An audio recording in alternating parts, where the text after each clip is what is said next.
हज़रत इब्राहीम अलैहिस्सलाम अल्लाह ताला के पैगंबर थे। आप अलैहिस्सलाम मेहमानों को अपने साथ खाने में शामिल किए बगैर कभी खाना नहीं खाते थे। आपकी आदत थी कि खाने में आपके साथ कोई मेहमान हो।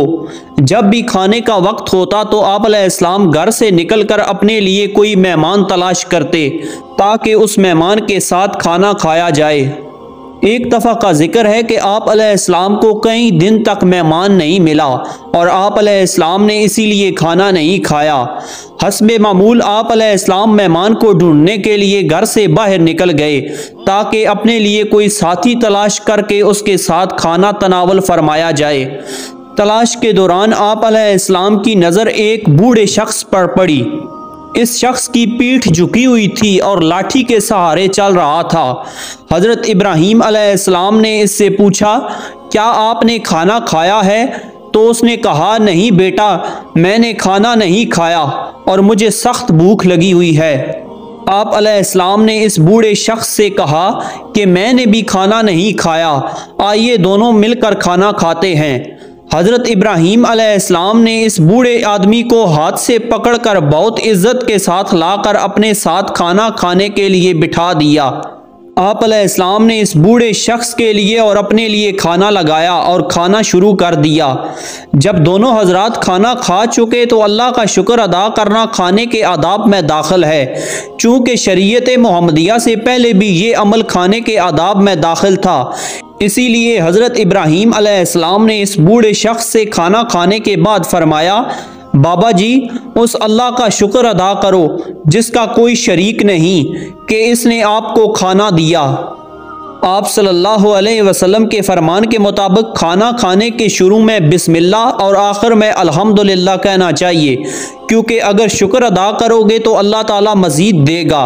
अल्लाह ताला ने खुद कुरान मजीद में इरशाद फरमाया, अगर तुम शुक्र अदा करोगे तो हम ज़रूर तुमको और ज़्यादा देंगे। जब हज़रत इब्राहीम अलैहिस्सलाम ने उस बुज़ुर्ग से कहा कि उस अल्लाह का शुक्र अदा करो जिसने आपको खाना दिया, वो अल्लाह जिसका कोई शरीक नहीं, ये सुनते ही वो बूढ़ा शख्स गुस्से में आ गया, क्योंकि वो बूढ़ा शख्स मुशरिक था। उस बूढ़े शख्स ने कहा, मैं सिर्फ उसको खुदा मानता हूँ जिसको मैंने अपने साथ घर में रखा हुआ है, इसके सिवा और किसी को अपना खुदा नहीं मानता। उस बुजुर्ग ने हज़रत इब्राहीम अलैहिस्सलाम के सामने शिर्क की बात कर दी।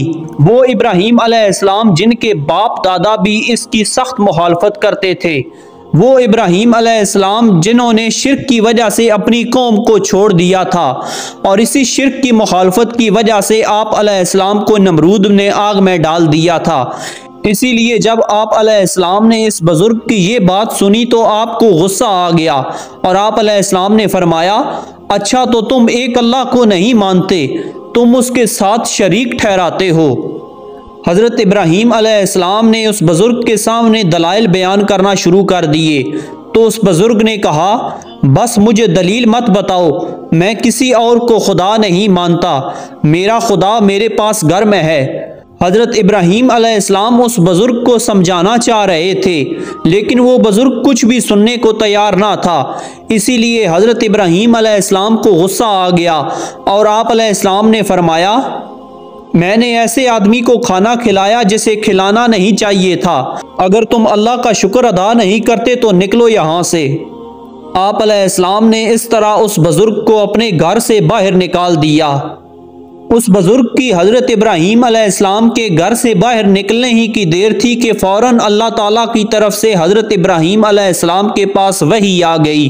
अल्लाह ताला ने फरमाया, ए इब्राहीम, तुमने मेरे बंदे को क्यों निकाला?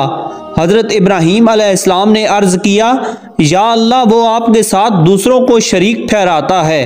मैंने उसको नसीहत भी की लेकिन फिर भी नहीं समझता, और तेरे मुकाबले में उसने अपने घर में खुदा बनाकर रखे हुए हैं, उनको मानता है। इस पर अल्लाह ताला ने फरमाया, ए इब्राहीम, मुझे इस बात का तुमसे पहले इल्म था, लेकिन मैंने इस पर एक वक्त का खाना भी बंद नहीं किया। वो मेरा दुश्मन है, लेकिन फिर भी मैं उसको खाना देता हूँ। मैंने उसको एक वक्त भी बगैर खाने के नहीं छोड़ा। वो शरीक मेरे साथ दूसरों को ठहराता है और मेरा दुश्मन है, फिर भी मैं उसको खाना देता हूँ, लेकिन तुमने उसको क्यों निकाला? वो तो तेरा मेहमान था। हज़रत इब्राहीम अलैहिस्सलाम को एहसास हो गया और आप अलैहिस्सलाम जल्दी से अपने घर से बाहर निकले और उस बुजुर्ग को तलाश करने लगे ताकि उसको राज़ी कर सकें। हज़रत इब्राहीम अलैहिस्सलाम को रास्ते में वो बुजुर्ग चलते हुए नज़र आ गए तो आप अलैहिस्सलाम उनके पास गए और उनसे माफ़ी मांगने लगे। वो बुजुर्ग बहुत गुस्से और नाराज़गी की हालत में थे। बिल आखिर हज़रत इब्राहीम अलैहिस्सलाम ने उस बुजुर्ग को राज़ी कर लिया और उसको अपने साथ घर पर ले आए। उस बुजुर्ग ने हज़रत इब्राहीम अलैहिस्सलाम से पूछा कि क्या बात है? पहले तुमने मुझे घर से निकाला और मुझे बुरा भला कहा और अब मुझे राज़ी करके घर वापस बुला लिया। हज़रत इब्राहीम अलैहिस्सलाम ने फरमाया, मुझे अपने उस रब ने मलामत किया जो वहदहु ला शरीक है, जिसके मुतल्लक मैंने आपसे कहा था कि उसका शुक्र अदा कर लो। उस अल्लाह ने मुझे हुक्म दिया है कि जाओ अपने इस मेहमान से जिसको तुमने नाराज़ किया है माफ़ी मांग लो, इसको राज़ी कर लो। मुझे इल्म है कि वो मुझसे शिर्क करता है, मुझसे दुश्मनी करता है, फिर भी मैं उसको रोज़ाना रिज़्क देता हूँ। इन सब के बावजूद मैं उसको नाराज़ नहीं करता, लेकिन तुमने उस शख्स को एक वक्त का खाना दिया और नाराज़ करके घर से निकाल दिया।